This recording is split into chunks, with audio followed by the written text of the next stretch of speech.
ಮೂರನೇ ಪಾದ ವಿಭೂತಿ ಪಾದ. ಸೂತ್ರ 1. ದೇಶಬಂಧಶ್ಚಿತ್ತಸ್ಯ ಧಾರಣಂ. ಪದಗಳ ವಿಭಾಗ. ದೇಶ ಬಂಧ ಚಿತ್ತಸ್ಯ ಧಾರಣಂ. ದೇಶ ಅಂದರೆ ನಿರ್ದಿಷ್ಟವಾದ ಒಂದು ಪ್ರದೇಶ. ಬಂಧ ಅಂದರೆ ಚಿತ್ತದಲ್ಲಿ ಕೆಲವೊಂದು ಅವಶ್ಯಕವಾದ ವಿದ್ಯಮಾನಗಳನ್ನು ಒಂದು ಪರಿಧಿಯಲ್ಲಿ ಇಟ್ಟುಕೊಳ್ಳುವುದು, ಬಂಧ ಮಾಡುವುದು. ಚಿತ್ತಸ್ಯ ಅಂದರೆ ಅಂತಃಕರಣ ಚತುಷ್ಟಯದಲ್ಲಿ. ಧಾರಣ ಅಂದರೆ ಏಕಾಗ್ರತೆಯಿಂದ ಚಿತ್ತವನ್ನು ಕೇಂದ್ರೀಕರಿಸಿಕೊಳ್ಳುವುದು. ಭಾವಾರ್ಥ: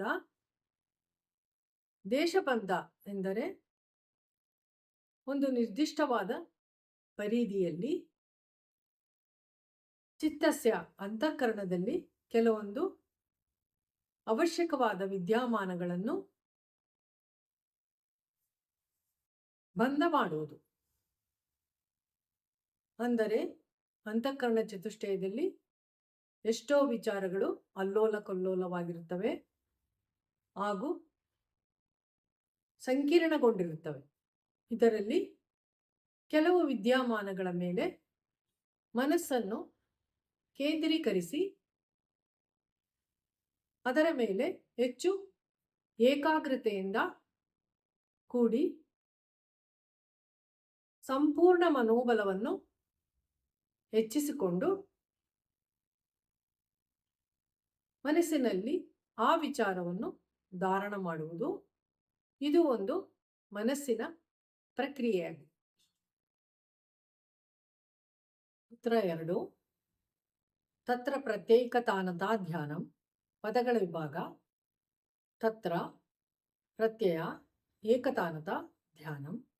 ತತ್ರ ಅಂದರೆ ಆಗಾದಲ್ಲಿ, ಪ್ರತ್ಯಯ ಅಂದರೆ ಯಾವುದೇ ವಸ್ತು, ವಿಷಯ ಅಥವಾ ವಿದ್ಯಮಾನಗಳು. ಏಕತಾನತ ಅಂದರೆ ಒಂದೇ ಒಂದು ವಸ್ತು ಅಥವಾ ವಿಷಯದ ಬಗ್ಗೆ ನಿಷ್ಠಾಪೂರ್ವಕವಾಗಿ ಶ್ರದ್ಧಾಪೂರ್ವಕವಾಗಿ ಅವಗಾಹನೆ ಮಾಡುವುದು. ಧ್ಯಾನಂ ಎಂದರೆ ಚಿಂತನಾ ಪ್ರವಾಹ. ಭಾವಾರ್ಥ: ಯೋಗಿಯು ಸಮಾಧಿ ಪಾದ ಹಾಗೂ ಸಾಧನ ಪಾದಗಳಲ್ಲಿ ಹೇಳಿರುವಂತಹ ಅಷ್ಟಾಂಗ ಯೋಗವನ್ನು ಅನುಷ್ಠಾನ ಮಾಡಿಕೊಂಡಾಗ ಅವನ ಅಂತಃಕರಣ ಚತುಷ್ಟಯದಲ್ಲಿ ಯಾವುದೇ ಒಂದೇ ವಸ್ತು ಅಥವಾ ವಿಷಯದ ಬಗ್ಗೆ ಸಂಪೂರ್ಣವಾಗಿ ಅರ್ಥ ಮಾಡಿಕೊಳ್ಳಬಲ್ಲಂತಹ ಅರ್ಹತೆಯನ್ನು ಪಡೆದುಕೊಂಡಿರುತ್ತಾನೆ. ದೇಶಬಂಧ ಎಂದರೆ ಯಾವುದೇ ಒಂದು ವಸ್ತು ಅಥವಾ ವಿಷಯದ ಬಗ್ಗೆ ಸಮಗ್ರ ವಿಚಾರಗಳನ್ನು, ಚಿಂತನಾ ಪ್ರವಾಹವನ್ನು ಮಾಡುವುದು ಧ್ಯಾನವೆಂದು ಮನವರಿಕೆ ಆಗುತ್ತದೆ.